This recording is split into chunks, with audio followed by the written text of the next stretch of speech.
Company इतनी आसानी से हिम्मत नहीं हारने वाली थी और कंपनी ने अपनी पूरी ताकत लगाकर विद्रोह को कुचलने का फैसला लिया। उन्होंने इंग्लैंड से और फौजी मंगवाए, विद्रोहियों को जल्दी सजा देने के लिए नए कानून बनाए और विद्रोह के मुख्य केंद्रों पर धावा बोल दिया। शुरू में अंग्रेजी सेनाओं को दिल्ली की भारी किलेबंदी को तोड़ने में मुश्किल हुई। 3 सितंबर 1857 को अंग्रेजी सेनाओं को और ज्यादा हथियार, गोले आदि पहुंचाए गए। यहाँ चित्र में आप देख सकते हैं कि ये युद्ध सामग्री गाड़ियों पर लदी हुई है जिन्हें हाथी खींच रहे हैं और इनकी कतार लगभग 7 मील लंबी थी तथा आप अगले इस चित्र में देख सकते हैं कि अंग्रेज टुकड़ियों ने दिल्ली में घुसने के लिए कश्मीरी गेट को बारूद से उड़ाया था।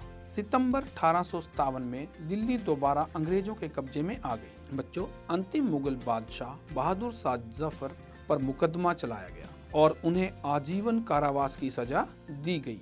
उनके बेटों को उनकी आंखों के सामने गोली मार दी गई। बहादुर शाह और उनकी पत्नी बेगम जीनत महल को अक्टूबर 1858 में रंगून जेल में भेज दिया गया। इसी जेल में नवंबर 1862 में बहादुर शाह जफर ने अंतिम सांस ली। दिल्ली पर अंग्रेजों का कब्जा हो जाने का यह मतलब नहीं था कि विद्रोह खत्म हो चुका था।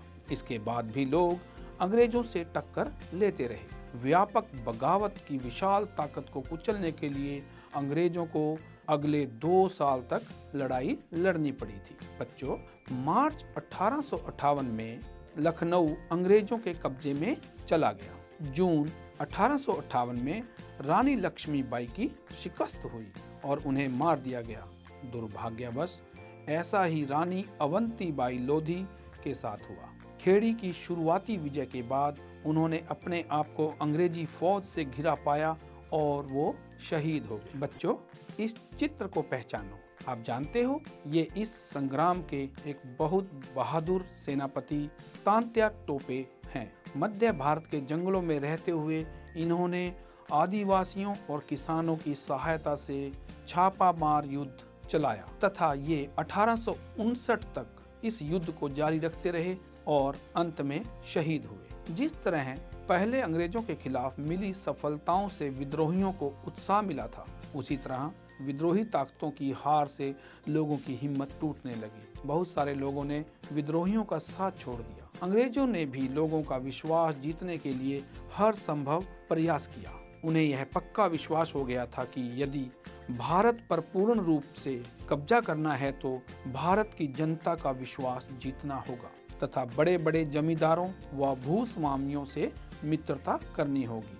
तो इसके चलते उन्होंने वफादार भूस्वामियों के लिए इनामों का ऐलान कर दिया। उन्हें आश्वासन दिया गया कि उनकी जमीन पर उनके परंपरागत अधिकार बने रहेंगे। जिन्होंने विद्रोह किया था उनसे कहा गया कि अगर वे अंग्रेजों के सामने समर्पण कर देते हैं और अगर उन्होंने किसी अंग्रेज की हत्या नहीं की है तो वे सुरक्षित रहेंगे और जमीन पर उनके अधिकार और दावेदारी बनी रहेगी। इसके बावजूद सैकड़ों सिपाहियों, विद्रोहियों, नवाबों और राजाओं पर मुकदमे भी चलाए गए और उन्हें फांसी पर लटका दिया गया। चित्र में देखिए कि किस प्रकार अंग्रेज टुकड़ियां कानपुर के पास विद्रोहियों को पकड़ लेती हैं। ध्यान से देखो बच्चों, यहाँ पर कलाकार ने अंग्रेज सिपाहियों को बहादुरी से विद्रोहियों पर धावा बोलते हुए दिखाया है। चलिए बच्चों, अब हम विद्रोह के बाद भारतीय शासन प्रणाली व कंपनी की कार्यवाही में आए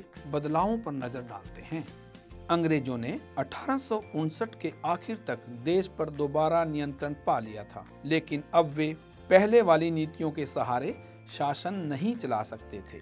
अंग्रेजों ने जो अहम बदलाव किए थे वो इस प्रकार हैं। उनमें सबसे पहला बदलाव है कि ब्रिटिश संसद ने 1858 में एक नया कानून पारित किया और ईस्ट इंडिया कंपनी के सारे अधिकार ब्रिटिश साम्राज्य के हाथों में सौंप दिए ताकि भारतीय मामलों को ज्यादा बेहतर ढंग से संभाला जा सके। बच्चों, ब्रिटिश मंत्रिमंडल के एक सदस्य को भारत मंत्री के रूप में नियुक्त किया गया। उसे भारत के शासन से संबंधित मामलों को संभालने का जिम्मा सौंपा गया।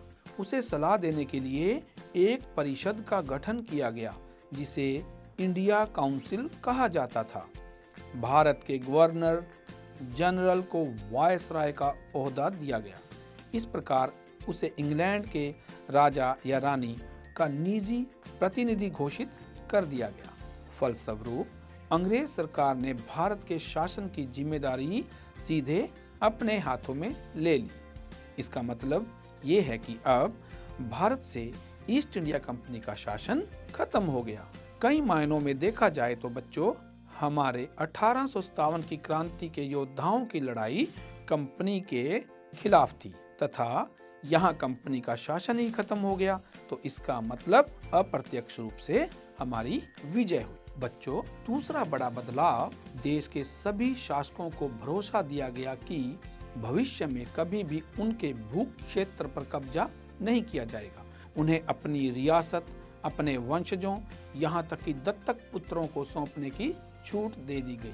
अभी तक आपने यह जाना कि रानी लक्ष्मीबाई इसीलिए अंग्रेजों के खिलाफ लड़ी थी क्योंकि उन्हें अपने पति की मृत्यु के पश्चात दत्तक पुत्र गोद लेने की इजाज़त नहीं मिली थी, लेकिन अब यह छूट दे दी गई। लेकिन उन्हें इस बात के लिए प्रेरित किया गया कि वे ब्रिटेन की रानी को अपना अधिपति स्वीकार करें। इस तरह भारतीय शासकों को ब्रिटिश साम्राज्य के अधीन शासन चलाने की छूट दी गई। तीसरा बड़ा बदलाव बच्चों, सेना में किया गया। इस संग्राम से अंग्रेजों को यह आभास हो गया कि भारतीय सैनिक कभी भी उनके खिलाफ विद्रोह कर सकते हैं। अंग्रेज इतनी बुरी तरह भयभीत हुए कि उन्होंने भारतीय सिपाहियों का सेना में अनुपात कम कर दिया और यूरोपीय सिपाहियों की संख्या बढ़ाने का फैसला लिया गया।